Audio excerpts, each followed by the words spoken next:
உண்மை செய்திகள் உடனுக்குடன். இது உங்கள் மக்கள் சாணக்கியா. இணைந்திருங்கள் புதிய பொலிவுடன். இது உங்கள் மக்கள் சாணக்கியா, தமிழ் மக்களின் உரிமை குரல். அதே போல நரசிபுரம் பொதுமக்கள் எல்லாம் இங்க வந்தாங்க. அதை ஃபர்ஸ்ட் போலீஸ் கேட்லயே தடுத்து நிறுத்துறது தப்பு.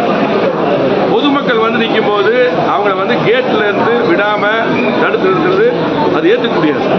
காவல்துறை பாதுகாப்பா இருப்பாங்க. கலெக்டர் பார்க்கறதுக்கு வர்றதுக்கு, கலெக்டர் பார்க்கறதுக்கு யார் வேணாலும் வரலாம். அதை தடுத்து நிறுத்தி நான் வந்ததுக்கு அப்புறம் தான் உங்களை அலோவ் பண்றாங்க. அப்ப பொதுமக்கள் எப்படி கலெக்டர் திங்கிற மாதிரி கிரேவிங் கூட ஒரு பொதுமக்கள் ஒரு பிரச்சனையை பார்க்க வரும்போது அதை தடுத்து நிறுத்தக்கூடாது. சரி, நேற்று நைட்டு யானை தொடர்ந்து தொண்டாமுத்தூர் பகுதியில் அங்கே சுற்று வட்டார பகுதியில் தொடர்ந்து இந்த பிரச்சனை நடந்துட்டே இருக்கு. யானை அடிக்கடி வருது. விவசாயிகளுக்கு பாதுகாப்பு இல்லை, பயிருக்கு பாதுகாப்பு இல்லை, உயிருக்கு பாதுகாப்பு இல்லை. தொண்டாமுத்தூர் பக்கத்தில் இருக்கக்கூடிய கவுண்டம்பாளையம், மேட்டுப்பாளையம், வால்பாறை இந்த பகுதியெல்லாம் பூரா இருக்கு.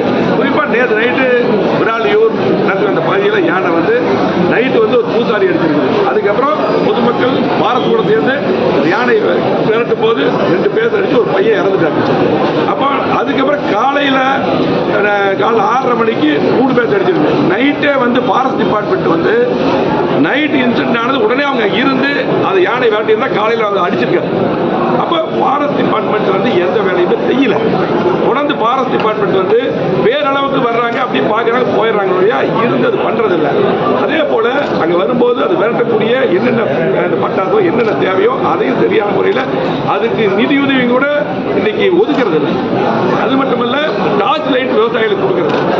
இன்னைக்கு கலெக்டர் பார்த்து இன்னைக்கு ஊர் மக்கள் பொதுமக்கள் எல்லாம் வந்திருந்தாங்க. எல்லாத்துக்கும் போய் எனக்கு கலெக்டர் பார்த்தோம். இன்னைக்கு ஒரு உயிர் போயிடுச்சு, இன்னொரு சீரியஸாக இருக்காரு, மற்றவங்க ஹாஸ்பிட்டல் காலெல்லாம் உடஞ்சிருக்கு. இதுக்கு பார்த்தீங்கன்னா இனிமேல் இந்த மாதிரி நடக்கக்கூடாது.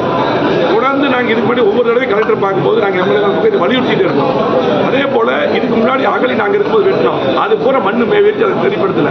மின்வேலி அமைக்கணும்னு சொல்லி போட்டு நான் அமைச்சராக இருக்கும்போது ஒரு பெரிய ப்ராசஸ் பண்ணோம், அதுவும் பண்ணல. அதே போல அகலி வெட்டினாலும் மின்வேலி அமைச்சாலும் தொடர்ந்து மெயின்டைன் பண்ணணும். ஒரு தடவை அமைச்சு விட்டுட்டா அது திரும்ப அது யானதுக்கு அப்புறம் வந்துடுது. ஆகவே இன்னைக்கு விவசாயிகளுக்கு பாதுகாப்பு இல்லாத விவசாயியோட பயிர்கள் பார்த்தீங்கன்னா ஒரு வாழை இதாயிருக்குன்னா ஒரு வாழை இதானா ஏக்கர் கணக்கில் கொடுக்குறாங்க. ஒவ்வொரு எண்ணிக்கையை கொடுக்கணும், போதுமான நிவாரணம் கொடுக்கறது இல்லை. அந்த நிவாரணமும் அதிகமாக கொடுக்கணும் விவசாயிகளுக்கு. தொடர்ந்து அடிக்கடி இன்னைக்கு உயிர் போனங்காட்டி எவ்வளோ பேர் வந்திருக்காங்க. யானை தொடர்ந்து அங்கேயே இருக்குது, விரட்டுறதும் இல்லை. ஃபாரஸ்ட் டிபார்ட்மெண்ட் சுத்தமாக வேலை செய்யறது இல்லை. உடனடியாக இன்னைக்கு கலெக்டர் பார்த்து சொல்லியிருக்கிறோம், ஃபாரஸ்ட் டிபார்ட்மெண்ட்டு உடனடியாக வேலை செய்யணும், அங்கேயே இருந்து பார்க்கணும். அதே போல இந்த யானை சம்பந்தப்பட்ட யானை இப்படி பழகிருச்சு. அந்த யானை உடனடியாக இங்கிருந்து கொண்டு போய் வேற இடத்துல உடனடியாக கொடுக்கணும். இன்னைக்கே நடவடிக்கை ஃபாரஸ்ட் டிபார்ட்மெண்ட் இன்னைக்கு மீட்டிங் கலெக்டர் நடத்த சொல்லியிருக்காரு. உடனடியாக இன்னைக்கு பார்த்தீங்கன்னா எம்எல்ஏ நான் சென்னையில் இருந்தேன், நின்று ஃபிளைட் பிடிச்சி நேரம் இங்கே வந்திருக்கேன்.